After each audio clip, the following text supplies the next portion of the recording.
আসসালামু আলাইকুম রহমতুল্লাহি ওয়া বারাকাতুহু। হাদিস বুখারী হাদিস নং 324 হযরত আয়েশা সিদ্দিকা রাদিয়াল্লাহু আনহা থেকে বর্ণিত। তিনি বর্ণনা যে নবী করিম সাল্লাল্লাহু আলাইহি ওয়াসাল্লাম ইরশাদ করেছেন, হায়েজ দেখা দিলে তোমরা নামাজ ছেড়ে দেবে, আর যখন হায়েজ চলে যাবে তখন রক্ত ধৌত করে নেবে, তারপরে নামাজ আদায় করবে। ব্যাখ্যা। তো বিশেষ করে দেখুন নবী করিম সাল্লাল্লাহু আলাইহি ওয়াসাল্লাম আয়েশা সিদ্দিকা রাদিয়াল্লাহু আনহা থেকে বর্ণিত হাদিস এটা, যে মা বোনের যখন পিরিয়ড শুরু হবে বা মেন্স বা মাসিক বা হায়েজ শুরু হবে, নামাজ ছেড়ে দিতে হবে। তারপর যখন সে একদিন হোক, সর্বনিম্ন এক রাত একদিন, সর্বোচ্চ 10 আর 10 দিন, এবার 3 দিন 5 দিন 7 দিন হয়ে থাকে বেশিরভাগ।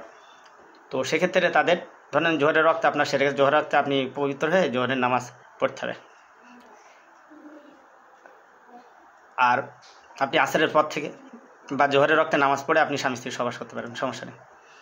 হ্যাঁ, প্রকাশ থাকে যে আমি আমার গ্রামের এক গোপন সূত্রে খবর পেলাম, এক বয়স্ক মহিলা তিনি এই পিরিয়ড চলাকালীন যে নামাজ ছেড়ে দেয়, সেই নামাজ নাকি পড়ে দেয়, নামাজ বিশাল গুনাহ।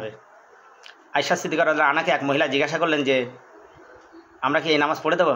আমরা যেন আয়েশা তাকে প্রত্যেকের প্রশ্ন ছুড়ে দিয়ে বলেন, তোমরা কি হারিরি সম্প্রদায়?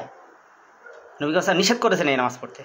ভাই, নামাজ পড়লেই গুনাহ হবে, আবার নামাজ পড়লে নেকি হবে, নামাজ পড়লেই নেকি হবে, জান্নাতি হবে হয়তো, আবার নামাজ পড়লে জাহান্নামী হতে হবে। বুঝতে পেরেছেন? মেন্স বা মাসিক অবস্থায় যে নামাজ ছেড়ে যাও, নামাজ পড়লে হবে না, তাহলে হারিরি সম্প্রদায়, বিশাল গুনাহ হবে।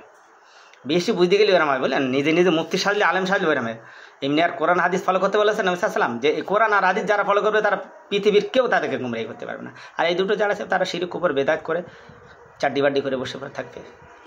বেশি বুঝলি এরকম হবে। যাই হোক, আপনারা একটু খেয়াল করবেন।